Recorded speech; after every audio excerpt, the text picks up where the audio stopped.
안녕하세요, 오토캐스트 이다일입니다. 오늘 소개해드릴 차 메르세데스 벤츠의 전기차, 그 중에 제일 고급 라인업 S클래스급 전기차 EQS입니다.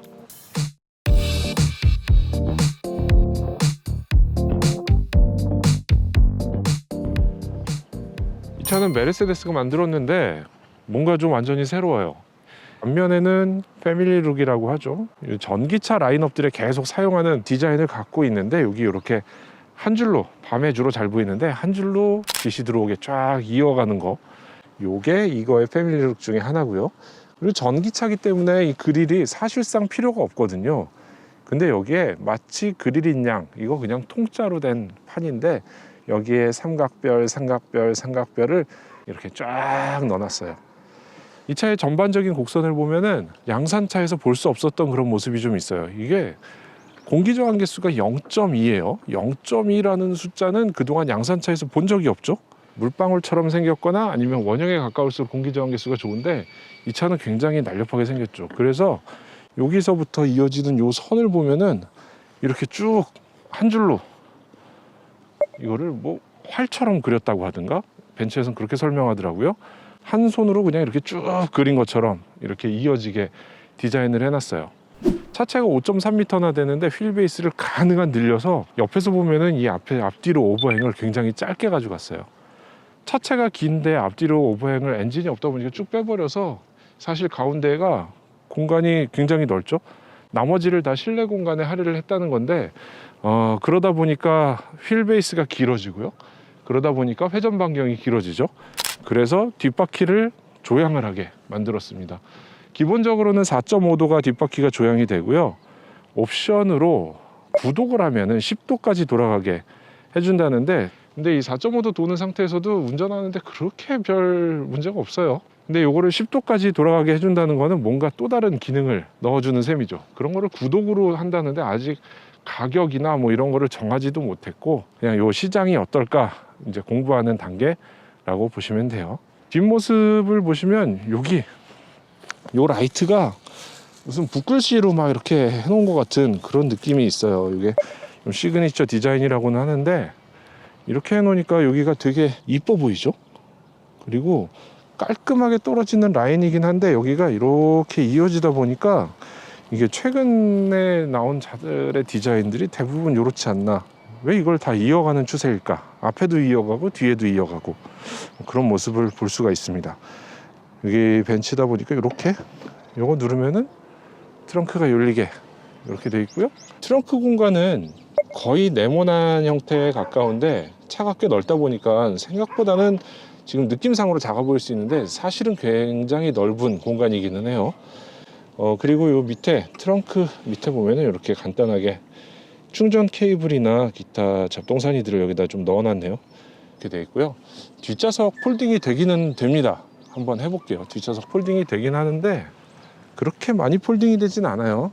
이게 폴딩을 하면은 이렇게 경사가 남아 있어요.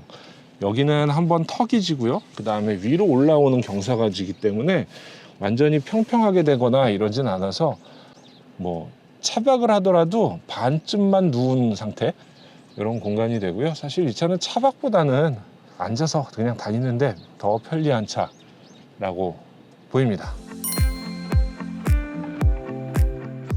자, 이 차는 프레임리스 도어예요. 이렇게 열어보면은 유리창이 쏙 들어가죠. 프레임이 없는 형태의 구조를 하고 있고요. 그리고 이렇게 앉은 자세, 제가 지금 키가 82, 3 정도 되는데 이렇게 앉은 자세에서도 여유가 굉장히 있어요.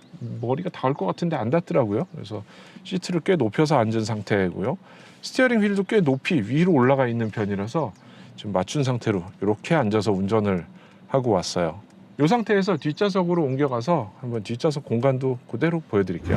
앞자리에 앉은 그대로 뒷자리로 넘어왔습니다. 이 뒷좌석 공간 확실히 여유가 있죠. 이렇게 한 뼘 정도나 무릎 공간이 여유가 있고요. 아무리 늘어지게 이렇게 앉아도 한참 밑으로 내려가서 괜찮은 정도가 되고요. 자, 실내 공간은 뒷좌석이 되게 럭셔리하다, S클래스처럼 어마어마하게 막 이렇게 푹신하다 막 이러고 그런 느낌은 아니지만 그래도 꽤 넓고 좋아요. 이 중앙 좌석은 사람이 앉아도 되고요. 이렇게 당겨서 사용을 해도 되죠. 이 상태로 딱 높이가 팔 받침으로 딱 맞게 이렇게 되어 있고요. 그리고 여기 태블릿이 들어 있어요. 이 태블릿은 삼성 건데 여기 조그만 태블릿을 가지고 차 안에 기능들을 조작을 하게 이렇게 되어 있어요. 요거 편하긴 할 텐데 차는 10년 탈 텐데 태블릿 10년 못 쓰면 어떡하죠? 뭐 그런 걱정을 좀 하게 되긴 하고, 여기에 스마트폰 충전하는 게 들어 있는데 무선 충전이 되는데 좁은 공간, 작은 공간에 스마트폰 하나 들어가면 딱 되는 공간이 여기 있고요. 이 앞에는 이 컵홀더가 C클래스에서 봤던, 우리가 촌스러워서 잘 못 열던 그 방식으로 또 돼 있어요. 여기 요만큼만 열면 스마트폰이나 뭐 얇은 거를 이렇게 끼워 넣을 수 있게 이렇게 돼 있고요. 한번 살짝 더 누르면은 완전히 열리게, 이런 방식으로 되어 있습니다. 어린이 카시트를 끼울 수도 있어요. 아이소픽스가 있긴 있는데 이게 좀 방식이 독특하게 생겼죠. 다른 차들은 플라스틱으로 열었다 닫았다 이런 식으로 많이 되어 있는데 이 차는 가죽으로 된 포켓을 만들어서 아예 뜯었다 붙였다 하게 이렇게 만드는 특징이 있습니다. 뭐 감동은 없지만 그래도 좀 비싼 것 같긴 하고 뭐 그러네. 여기가 이게 스크린이 여기 너무 많죠? 여기도 있어요, 스크린이. 심지어 이거는 조수석에서 볼 수 있는 스크린을 따로 만들어 줬고요. 이거는 우리 모두가 보는 스크린, 굉장히 크죠. 이거는 운전자가 보는 스크린, 그리고 이 앞에 헤드업 디스플레이가 또 있어요. 나머지 이런 메뉴들은 사실 다른 S클래스나 뭐 E클래스 이런 데서 다 보던 그런 거죠. 그래서 이런 것들은 좀 생략하고요. 전기차에 필요한 얘기들, 보조장치, 요거는 저 앞에 레이더 센서, 이런 것들이 센서들이 있기 때문에 그걸 이렇게 선택할 수 있게 만든 거예요. 그리고 또 하나 재밌는 게 있는데, 이 차에 보시면은 여기 주변 카메라를 보여주는 기능이 있어요. 화면에서 뷰를 오토 모드에서 살짝 꺼보면은 주변 상황이 지금 보이죠? 주변이 너무 잘 보여요. 이렇게 일반 도로에서 보면은 앞뒤 차의 모습까지도 완벽하게 거의 막 하늘에서 귀신이 돼서 본 것처럼 볼 수 있는 그런 세팅을 해주더라고요. 그리고 정보를 한번 볼까요?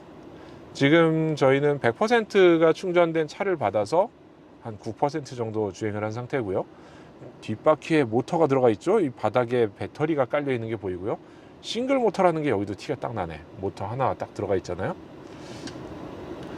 그리고 이 전기차 특징, 이런 프로그램들이 있죠. 이거 전기차에선 어지간하게 다 있어요. 뭐 프로그램을 설정을 해서 언제 충전하고 언제 출발할래, 사전에 뭘 어떻게 세팅을 할까, 온도를 좀 조정해 놓을까, 충전할 때 좀 준비를 하기 위해서 배터리를 좀 따뜻하게 해볼까, 그런 것들을 보통 이런 기능에서 선택을 하게 하죠. 여기서도 보면은 몇 가지 에코 충전도 있고요. 고속 충전을 하게 되면은 80%까지 약 30분 정도면은 충전을 할 수 있다고 해요. 지금 640km가 주행 가능하다고 나왔죠. 이 차가 인증받기로는 400km대 후반, 478km였나? 이 정도 인증을 받았는데 지금 이 상태에서는 굉장히 그거보다 많이 주행을 할 수 있는 걸로 나오죠. 그리고 그 아래로 보시면은 여기 PM2.5 이렇게 돼 있잖아요. 야, 그래픽 진짜 멋있다. 뭔가 디펜스 하는 듯한 이런 그래픽이 나오잖아요. 사실 이 차는 이 앞에 보닛을 아무리 주인이라도 열 수가 없어요.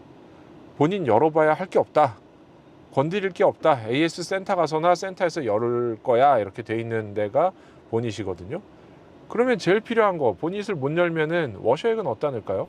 워셔액은 옆구리에 워셔액 넣는 통이 따로 있습니다. 주유구처럼 돼 있는데 거기에 워셔액만 넣을 수 있고 아예 이 보닛을 열 수가 없어요. 대신에 그 안에는 어마어마하게 큰 필터가 들어가 있다고 해요. 헤파 필터가 들어가 있다고 하는데 뭐 꽃가루나 미세먼지 뭐 그런 작은 것들을 다 걸러주는 그런 기능이 있다고 해요. 그 다음 그 아래 요 박스를 보시면은 여기 나무로 되게 이쁘게 만들어 놨고 그 밑에 이렇게 버튼들을 모아 놨어요. 여기 다이나믹이라고 되어 있는 거는 주행 모드, 주행 모드를 에코냐 스포츠냐 사용자 설정이냐 뭐냐 이렇게 할 수 있는데 요 효과는 뭐야 이거. 어우 좋아. 스포츠에서 설정 가능한 걸 보면은 엔진이나 서스펜션, 그 다음에 스티어링 휠의 강도, ESP의 개입 정도를 다 조절할 수 있죠. 그리고 여기 비상등이 있는데 근데 이렇게 굉장히 작죠? 여기서 막 찾다가 당황할 것 같은데 요거보다는 좀 더 크고 멋있게 넣어줬으면 어땠을까? 하긴 근데 요즘 차들은 위기 상황이 오면 지가 비상등 다 켜요. 그러니까 스스로 키겠다면 여기서 찾아서 키면 되고요. 차의 스타트 스탑 버튼이 여기 들어와 있습니다. 그리고 요거는 딱 봐도 요거 지문 인식처럼 생겼죠? 메르세데스 미에 개인 설정을 할 수 있는데 로그인할 때 해놨던 세팅들이 딱 올라오는 거죠. 콘솔 박스 쫙 열면은 여기에 공간이 나오죠. 컵홀더도 있고 USB-C도 두 개가 있어요. 이 앞에는 스마트폰을 무선 충전할 수 있게 놓을 수 있는 공간이 있고 여기 보시면 컵홀더가 있는데 이거 지금 제가 접어놨거든요. 이 컵홀더가 버튼을 이렇게 누르면은 통으로 빠져요. 컵을 여기다 놓으면은 딱 놓으면은 이게 닫혀요. 그래서 컵을 여기다 놓을 수 있게 막아주는 공간이 되고 안 쓸 때에는 이렇게 접어 놓으면은 더 넓은 공간으로 쓸 수가 있어요. 그 뒤를 열어볼게요. 그 뒤를 딱 열어보면은 공간이 뭐 대단히 넓고 막 이런 건 아니지만 그래도 조금 공간이 있고요. 여기 USB-C가 두 개가 있죠. 자, 그리고 위에 썬루프는 이렇게 터치식으로 또 돼 있습니다. 터치식으로 돼 있고 앞뒤가 동시에 쫙 열리죠. 이 아주 되게 이쁜 곡선의 지붕에 이렇게 썬루프가 곡선의 형태로 들어가 있어요. 역시 자동차 오래 만드는 회사답게 이런 거는 잘 만들었어요.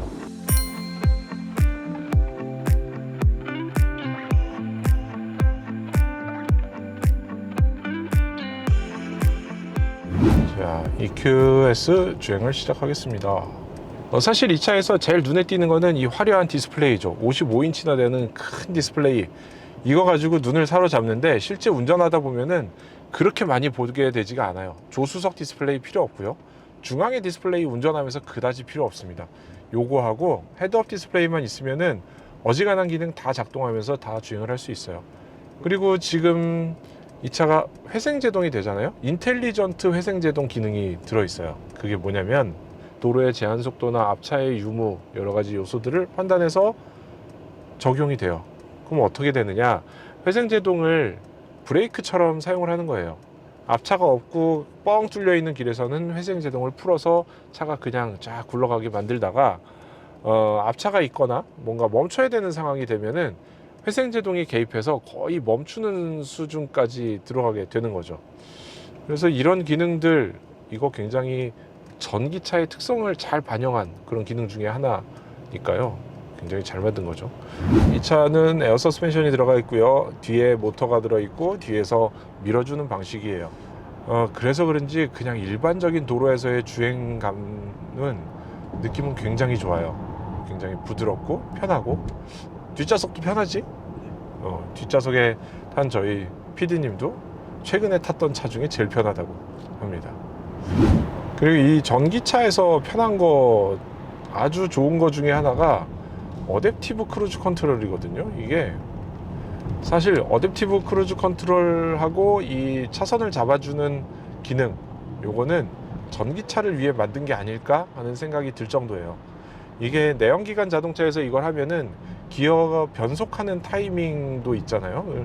변속도 있고 가속과 감속을 이렇게 막 하다 보면은 어색한 동작을 하는 경우들이 나와요. 앞뒤로 울렁울렁 한다던가. 그래서 뭔가 불안하기 때문에 이거를 끄게 되는데 전기차에서는 항상 이 강한 토크로 딱 잡고서 밀어줬다가 당겼다가 하는 이런 느낌이 있어서 앉아서 가는 사람이 전혀 불안하거나 뭐 울컥거리거나 이런 느낌 없이 굉장히 편하게 갈 수 있어요. 지금 발을 떼고 계속 따라가는 상태거든요. 어댑티브 크루즈 컨트롤 하다 보면은 손 놨을 때 경고를 하게 돼 있잖아요. 근데 벤츠는 손을 갖다 대기만 해도 살짝만 만지고만 잡고만 있어도 작동을 하는 어댑티브 크루즈 컨트롤을 사용을 하고 있어요. 그래서 손도 거의 떼고 살짝 터치만 해도 이거는 유지가 되기 때문에 그냥 힘 빼고 얹어 놓고만 있어도 돼요. 그리고 지금 이 AR 내비게이션 요거 보다 보면은 재밌는 거는 아이오닉 5나 EV6에도 있었던 기능이기는 해요. 지금 앞차와의 거리를 알려주는데 앞차가 있는 지점에 엉덩이에 파란색으로 선을 딱 그어주고 있어요. 그래서 앞차와의 거리가 이만큼이야, 요거는 너무 가까워, 너무 가깝지 않아, 이런 거를 보여주고 있기 때문에 운전하는 사람 입장에서는 굉장히 여러 가지 정보를 안전을 위해서 많이 보여주고 있는 거죠. 되게 좋아요. 이런 것들이 딱 이게 한번 시승해보고 며칠 타보면은 이 차가 다시 생각나게 되는 그런 이유 중에 하나인 것 같아요.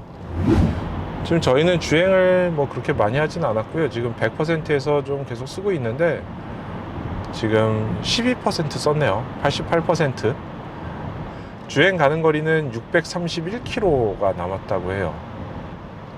이 차는 좀 도전의 욕구가 생기는 그런 차긴 하네요.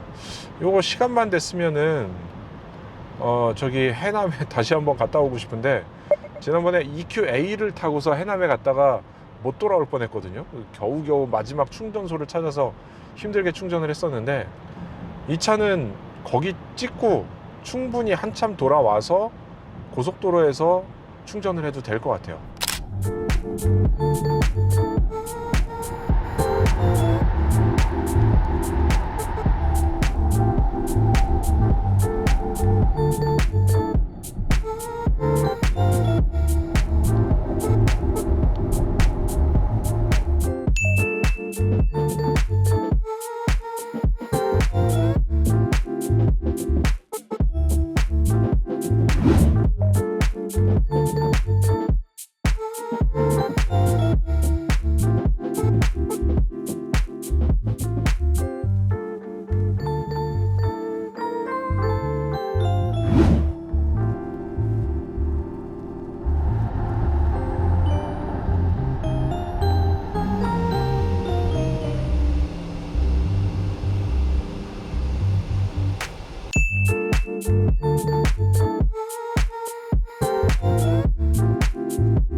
이 차에는 모든 유리에 이중 접합 유리를 사용하고 있습니다. 그리고 여기 부메스터 사운드였나? 뭐 오디오 들어있잖아요. 이거 회오리 같은 거, 요거 들어있고 소리가 굉장히 좋은데, 이 스피커를 가지고 하는 일이 또 있어요. 여기 보시면은 차량 설정에서 소리를 컨트롤할 수 있어요. 사운드 익스피리언스라는 데에 보면은 지금 실버 웨이브라는 사운드예요. 지금 요거는 가속할 때 뿐만 아니라 감속할 때도 소리가 적용이 돼요.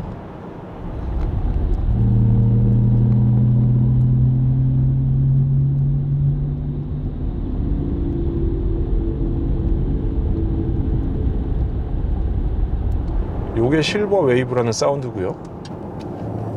요거는 비비드 플럭스.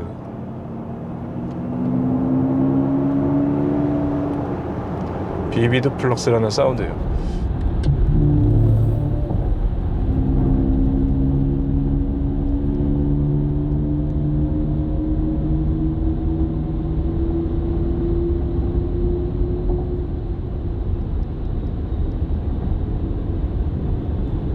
근데 이게 뭐 EV6나 GV60 뭐 그런 차들에 들어간 현대의 사운드, 그리고 BMW i4에 들어가 있던 그 BMW 한스 지머가 만든 사운드하고는 차이가 있어요. 강도, 소리의 크기, 그리고 뭐 그렇게 과격하게 이렇게 소리가 나진 않아요.